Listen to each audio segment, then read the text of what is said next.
తర్వాత అక్కి నటాషాను కలిసి వీలైనంత త్వరగా వాళ్ళని ఆశ్రమంలో నుంచి బయటికి తీసుకువెళ్ళు, ఎందుకంటే ఆశ్రమంలో సెక్యూరిటీ చాలా టైట్ చేశారు, అలాగే అసలు ఆశ్రమంలో ఆడవాళ్ల పరిస్థితి చాలా దారుణంగా ఉందని చెప్తాడు. తర్వాత నటాషా సాధు వైఫ్ ని డైరెక్ట్ గా బాబాజీ రిహాబిలిటేషన్ సెంటర్ కి పంపిస్తుంది.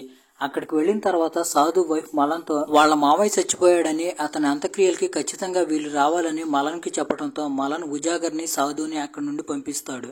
ఇంకోవైపు పమ్మి ఆ రోజు శక్తికి ఫోన్ చేసి ఎవరో నాతో ఇక్కడ మిస్బిహేవ్ చేశారు, డాక్టర్లు ఏమో చెక్ చేసి అంతా నార్మల్ గానే ఉందని చెప్తున్నారు, కానీ నాకెందుకో నమ్మబుద్ధి కావట్లేదు అంటుంది.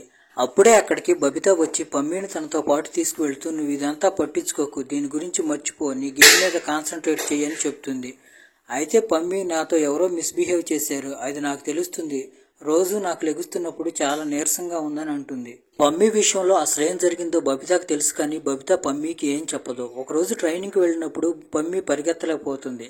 పరిగెత్తడానికి చాలా ఇబ్బందిగా ఉండటంతో పమ్మి సెలవు తీసుకొని వచ్చేస్తుంది. ఒక రకంగా బాబా నిరాళ పమ్మి జీవితాన్ని నాశనం చేశాడు. ఆ విషయం కనీసం పమ్మికి కూడా తెలియదు. పమ్మి ఇప్పటికి కూడా బాబా నిరాళని భగవంతుడిలాగానే కొలుస్తూ ఉంటుంది. ఇంకోవైపు ఆ రోజు రాత్రి బబిత బాబా నిరాళ ఇంటిమేట్ అవుతున్నప్పుడు బబిత పమ్మి జోలికి రాకు, పమ్మిని వదిలేసి, పమ్మి చిన్నపిల్ల, తనకి ఇవేవీ తెలియదు, తన గేమ్ మీద కాన్సన్ట్రేట్ చేయని అంటుంది. అయితే కామంతో కళ్ళు మూసుకుపోయిన బాబా నిరాళ వాటేటి గురించి ఆలోచించడు. తర్వాత మనకి సాధుని, ఉజాగర్ని, నటాషాని ఒక పాడుబడిపోయిన బిల్డింగ్ లో చూపిస్తారు. ఆ పాడుబడిపోయిన బిల్డింగ్ లోనే వాళ్ళు బాబా నిరాళకి వ్యతిరేకంగా సాక్ష్యాలు సమకూరుస్తూ ఉంటారు. అక్కడ వాళ్ళు ఆశ్రమం నుంచి ఫోటో తీసుకొచ్చిన డాక్యుమెంట్లన్నీ వెరిఫై చేస్తూ ఉంటారు. ఆ డాక్యుమెంట్లో ఆశ్రమానికి సంబంధించిన హక్కులన్నీ బాబా నిరాళ పేరు మీద రాసిన డాక్యుమెంట్ కూడా ఉంటుంది. ఆ డాక్యుమెంట్ మీద చాలా మంది సంతకాలు ఉంటాయి, కానీ ఈశ్వర్నాథ్ సంతకం ఒక్కటే కనిపించదు. అంటే ఈశ్వర్నాథ్కి ఆశ్రమం మీద బాబాకి హక్కులు రావటం ఇష్టం లేదన్నమాట. ఉజాగర్ ఎలాగైనా ఈశ్వర్నాథ్ని వెతికి పట్టుకోవాలని చెప్పి నటాషాతో అంటాడు. తర్వాత వాళ్ళు ఆ డాక్యుమెంట్స్ వెరిఫై చేస్తున్నప్పుడే వాళ్ళకు ఒక డాక్యుమెంట్ దొరుకుతుంది. ఆ డాక్యుమెంట్లో ఆశ్రమానికి సంబంధించిన భూమి మొత్తం ఈశ్వర్నాథ్ పేరు మీద ఉన్నట్టు ఉంటుంది. అది చూసి ఉజాగర్ షాక్ అయిపోతాడు. తర్వాత ఉజాగర్ ఈశ్వర్నాథ్ గురించి తెలుసుకోవాలని చెప్పి తన ఫ్రెండ్ అయిన నిహాల్కి ఫోన్ చేసి ఈశ్వర్నాథ్ గురించి అడుగుతాడు. అప్పుడు నిహాల్ ఉజాగర్తో ఈశ్వర్నాథ్ ఎప్పుడో చాలా కాలం క్రితం చనిపోయాడు, డెత్ రిపోర్ట్ పైన ఉన్న అడ్రస్ పట్టుకుని ఉజాగర్ సాధు అక్కడికి వెళ్లి ఈశ్వర్నాథ్ గురించి ఎంక్వైరీ చేస్తూ ఉంటారు. కానీ వాళ్ళకి ఈశ్వర్నాథ్ గురించి ఎలాంటి ఇన్ఫర్మేషన్ లభించదు. తర్వాత అక్కడ ఉన్న ఒక వ్యక్తి ఎవరో ఒక ముసలి వ్యక్తికి ఫోన్ చేసి ఎవరో వచ్చి నీ కోసం వెతుకుతున్నారని అంటాడు. అంటే దీని అర్థం అతనే ఈశ్వర్నాథ్ అన్నమాట. వాళ్ళు నీ గురించి అడిగి వాళ్ళ నెంబర్ కూడా ఇచ్చి వెళ్ళారు. వీలైతే ఏదైనా ఇన్ఫర్మేషన్ దొరికితే కాంటాక్ట్ చేయమని, చాలా అర్జెంట్ పెట్టుకుంటా, కుదిరితే ఒకసారి ఫోన్ చేయమని చెప్తాడు. దాంతో ఈశ్వర్నాథ్ ఉజాగర్ ఫోన్కి ఫోన్ చేసి ఎవరు మీరు, నా కోసం ఎందుకు వెతుకుతున్నారని అడుగుతాడు. అప్పుడు ఉజాగర్ మీ గురించి అలాగే సనోవర్ గురించి తెలుసుకోవాలని అంటాడు. ఈశ్వర్నాథ్ కూడా ఉజాగర్తో కలవటానికి రెడీ అవుతాడు. తర్వాత రోజు ఈశ్వర్నాథ్ ఉజాగర్ చెప్పిన ప్లేస్కి ఉజాగర్ని కలవటానికి వెళ్తాడు. అయితే అక్కడికి ఈశ్వర్నాథ్ వెళ్లేసరికి చాలా మంది పోలీసులు ఉంటారు. తనను పట్టుకోవటానికి ఉజాగర్ పోలీసులను తీసుకొచ్చాడేమోనని చెప్పి ఈశ్వర్నాథ్ భయపడి ఉజాగర్ని కలవకుండా సైలెంట్ గా అక్కడి నుండి వెళ్లిపోతాడు. ఇంకోవైపు ఆ రోజు రాత్రి నిద్రపోతున్నప్పుడు పమ్మికి భయంకరమైన పీడకలు వస్తూ ఉంటాయి. దాంతో ఉలిక్కిపడి లేచి కూర్చొని ఏడుస్తూ ఉంటుంది. కవిత ఎలాగోలా పమ్మికి నచ్చజెప్పి ఆ రోజు నిద్రపోనిస్తుంది. ఉదయం లేవగానే కవిత పమ్మికి జరిగింది మొత్తం చెప్తుంది. నీ మీద అఘాయిత్యం చేసింది వేరెవరో కాదు, నువ్వు దేవుళ్లా కొలుస్తున్న బాబానే అని చెప్తుంది. ఆ మాటలు వినగానే పమ్మికి పైఫీజులు పైనే పోతాయి. నేనంతలా నమ్మే బాబా నా ఇదంతా చేసిందని పమ్మి నమ్మలేకపోతుంది. ఇంకోవైపు ఉజాగర్ ఆశ్రమానికి అగనెస్ట్ గా సాక్ష్యాధారాలన్నీ సేకరించి ఒక ఫైల్ రెడీ చేసి ఆ ఫైల్ ని తీసుకెళ్లి తన ఐపీఎస్ ఫ్రెండ్ కి ఇస్తాడు.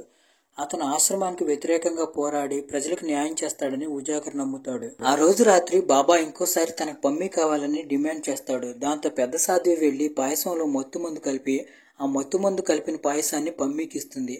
అయితే పక్కనే ఉన్న కవిత పమ్మిని ఆ పాయసం తినొద్దని, నువ్వు పాయసం తిన్నట్టు స్పృహ కోల్పోయినట్టు నటించు, అప్పుడు నీకు బాబా నిస్వరూపం తెలుస్తుందని అంటుంది. పమ్మి కూడా అలాగే చేస్తుంది.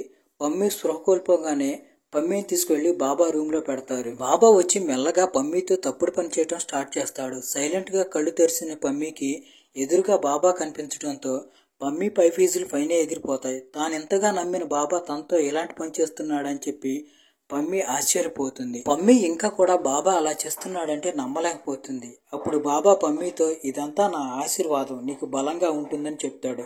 అయితే పమ్మి వెంటనే అక్కడి నుండి పారిపోబోతూ నువ్వెంత పెద్ద వెధవో ప్రపంచం మొత్తానికి తెలిసేలా చేస్తానంటుంది. బాబా వాళ్ళు ఎలాగోలా పమ్మిని పట్టుకుని ఆశ్రమంలో ఉన్న జైల్లో పడేస్తారు. తర్వాత బాబా దగ్గరికి వచ్చి నువ్వు కొంచెం నీ కామాన్ని కంట్రోల్లో పెట్టుకో, లేకపోతే నీ వల్ల మనందరం ఇరుక్కుంటాం అంటాడు. అయితే బోపా మాటలను పట్టించుకోకుండా బోబాని తిట్టి అక్కడి నుండి పంపించేస్తాడు. ఇదెందుకో బోపాకి అసలు నచ్చదు. తర్వాత ఉజాగర్ ఫ్రెండ్ డైరెక్ట్ గా సీఎం దగ్గరికి వెళ్లి ఉజాగర్ ఇచ్చిన ఫైల్ ని సీఎంకి ఇస్తాడు. ఆ ఫైల్ చూసి సీఎం చాలా సంతోషపడిపోతాడు. ఆ ఫైల్ కు బదులుగా ఉజాగర్ ఫ్రెండ్ ఎక్కడికి కావాలంటే ట్రాన్స్ఫర్ అక్కడికి చేయించుకోవచ్చు. అంటే దీని అర్థం ఉజాగర్ ఫ్రెండ్ కూడా ఒక అవినీతి పరుడేనమాట. ఫ్రెండ్ ట్రాన్స్ఫర్ అయ్యాడని తెలియడంతో ఉజాగర్ ఫ్రెండ్ దగ్గరికి వెళ్లి నువ్వు అమ్ముడుపోయావు, నువ్వు కావాలని ఇదంతా చేసావని చెప్పి పిచ్చి తిట్లు తిడతాడు. అప్పుడు ఉజాగర్ ఫ్రెండ్ నవ్వుతూ ఇప్పుడు ఆ ఫైలు సీఎం దగ్గర ఉంది, నువ్వేం చేయలేవని అంటాడు. పమ్మిని ఆశ్రమంలో బంధించారని తెలియటంతో అక్కి వెళ్లి పమ్మి వాళ్ళ అమ్మా నాన్నతో మీ అమ్మాయిని ఆశ్రమం నుండి బయటికి తీసుకురండి, లేకపోతే వాళ్ళు మీ అమ్మాయిని కూడా చంపేస్తారని అంటాడు. అయితే పమ్మి వాళ్ళ నాన్న అదంతా నమ్మటానికి సిద్ధంగా లేడు. అప్పుడు అక్కి కనీసం మీ అమ్మాయితో ఫోన్లోనైనా మాట్లాడండి అని అంటాడు. అప్పుడు పమ్మి వాళ్ళ నాన్న ఆశ్రమంలోని హాస్టల్కి ఫోన్ చేస్తాడు. అయితే వార్డెన్ పమ్మి ట్రైనింగ్కి వెళ్ళిందని చెప్పి ఫోన్ మాట్లాడనివ్వదు. దాంతో పమ్మి వాళ్ళ నాన్న కూడా కొంచెం డౌట్ వస్తుంది, కానీ ఆయన పెద్దగా పట్టించుకోడు. తర్వాత అక్కి ఉజాగర్ దగ్గరికి వెళ్లి వాళ్ళు పమ్మిని బంధించారు, మనం ఎలాగైనా కానీ పమ్మిని కాపాడాలని అంటాడు. ఇంకోవైపు వార్డెన్ సాధ్వి దగ్గరికి వెళ్లి ఆ పమ్మి వాళ్ళ నాన్న పదే ఫోన్ చేస్తున్నాడు, అతనికి ఏం చెప్పాలని అంటుంది. అప్పుడు వాళ్ళిద్దరూ బోపా దగ్గరికి వెళ్తాడు. బోపా ఈసారి వాళ్ళు ఫోన్ చేసినప్పుడు ఆశ్రమానికి రమ్మని చెప్పండి, అప్పుడు ఏం చేయాలో నేను చూసుకుంటానంటాడు. తర్వాత పమ్మి వాళ్ళ నాన్న పమ్మిని కలవటానికి ఆశ్రమానికి వెళుతున్నప్పుడు పమ్మి వాళ్ళ నాన్ననే ఒక ట్రక్ యాక్సిడెంట్ చేస్తుంది. తర్వాత బోపా పమ్మి వాళ్ళ నాన్నని తీసుకెళ్లి హాస్పిటల్లో జాయిన్ చేస్తాడు. అంటే ఇదంతా బోపానే చేయించాడనమాట. తర్వాత బోపా శక్తికి ఫోన్ చేసి హాస్పిటల్ దగ్గరికి రమ్మని అంటాడు. శక్తి వచ్చి చెప్పడంతో పమ్మిని కూడా జైల్లో నుంచి బయటికి తీసుకొస్తారు. తర్వాత వాళ్ళంతా కలిసి హాస్పిటల్ దగ్గరికి వెళ్తారు. పమ్మి ఎవరికి ఏమీ చెప్పకూడదనే షరతుతో పమ్మిని బయటికి పంపిస్తారు. తీరా హాస్పిటల్కి వెళ్లి చూస్తే పమ్మి వాళ్ళ అన్నయ్య శక్తి బాబాజీనే వాళ్ళ నాన్నను కాపాడాడని బాబాజీ జపం చేస్తూ ఉంటాడు.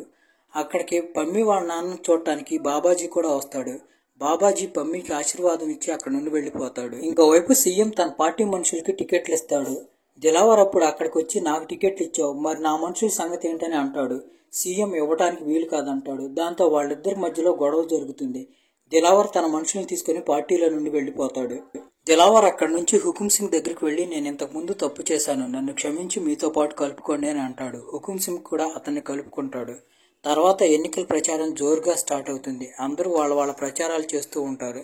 ఇంకోవైపు బాబాజీ తన కమాండర్తో నేను ఎవరిని గెలిపించమంటే వాళ్ళనే గెలిపించాలని ప్రజలకు అందరికీ ఈ మాట చెప్పండి అని అంటాడు. తర్వాత పమ్మి కోపంగా బబితా దగ్గరికి వెళ్లి నీకు ఇదంతా ముందే తెలుసు కదా, నాకెందుకు చెప్పలేదని అంటుంది. అప్పుడు బబితా నువ్వెవరు మాట్లాడినా చెబితే వినిపించుకునే పరిస్థితుల్లో ఎక్కడ ఉండవు, నువ్వు బాబానే పెద్ద దేవుడిని డబ్బా కొట్టేదానివి కదా, ఆడు పెద్ద ఎదవ, ఆడు ఎంత ఎదవంటే మీ అన్నయ్యని నపుంసకుడిగా చేసింది కూడా ఆడేనని అంటుంది. ఆ మాటలు విని పమ్మికి మళ్లీ ఫీజులు ఎగిరిపోతాయి.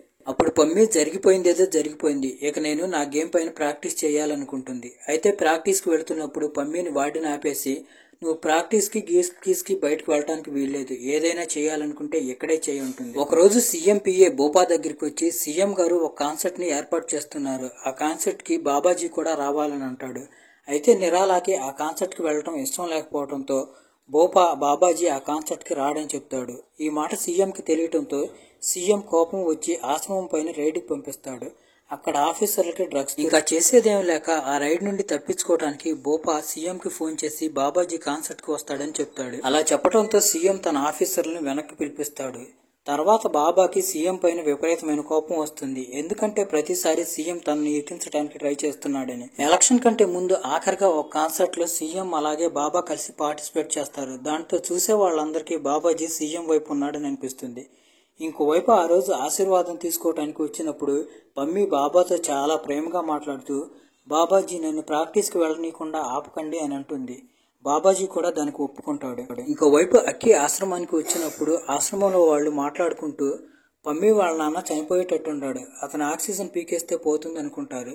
ఆ మాటలు విన్న అక్కి పమ్మి దగ్గరికి వెళ్లి నేను అక్కిని మారువేషంలో ఉన్నాను, ఆశ్రమంలో వాళ్ళు మీ నాన్నని చంపేయాలనుకుంటున్నారు, నువ్వు ముందు ఎలాగైనా కానీ ఇక్కడి నుండి పారిపో అని అంటాడు. ఆ మాటలు వినగానే పమ్మికి విపరీతమైన భయం వేస్తుంది.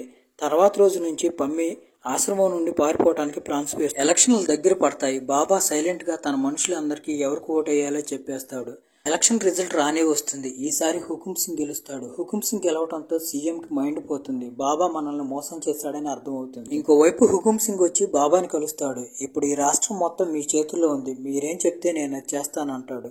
అంటే దీని అర్థం రాష్ట్రానికి సంబంధించిన పవర్స్ మొత్తం బాబా చేతిలో ఉన్నాయన్నమాట. ఇంకోవైపు అదే రోజు రాత్రి పమ్మి బాగా రెడీ అయ్యి వచ్చి బాబా దగ్గరికి వస్తుంది.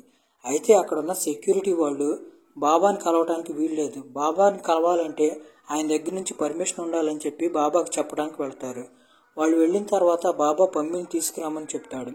అప్పుడే అక్కడికి వార్డెన్ వస్తుంది. పమ్మి వార్డెన్ని కొట్టి కట్టి పడేస్తుంది. ఆ తర్వాత వార్డెన్ని వెతుక్కుంటూ ఆశ్రమానికి సంబంధించిన ఇద్దరు వ్యక్తులు వస్తారు. పమ్మి వాళ్ళని కూడా కొట్టి పడేసి మెల్లగా అక్కడి నుండి పారిపోతుంది. పమ్మి రావడంతోనే వాళ్ళ నాన్న దగ్గరికి వెళ్లి వాళ్ళ నాన్న ఆక్సిజన్ మాస్క్ ని రిమూవ్ చేస్తుంది.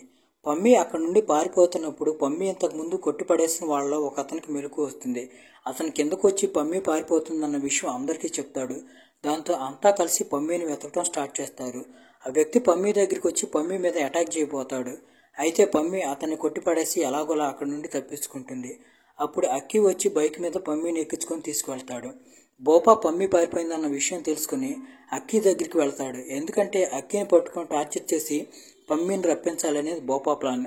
అయితే పమ్మి వెంటనే అక్కికి ఫోన్ చేసి వాళ్ళ నాన్న చనిపోయాడని, వీలైనంత త్వరగా నువ్వు కూడా తప్పించుకో, ఆశ్రమం వాళ్ళు నిన్ను కూడా వదిలిపెట్టరని చెప్తుంది. అయితే పమ్మి ఏం చెప్తుందో, అక్కడ ఏం జరిగిందో అసలు శక్తికి ఏం అర్థం అవదు. అప్పుడే అక్కడికి బోపా తన మనుషులతో వస్తాడు.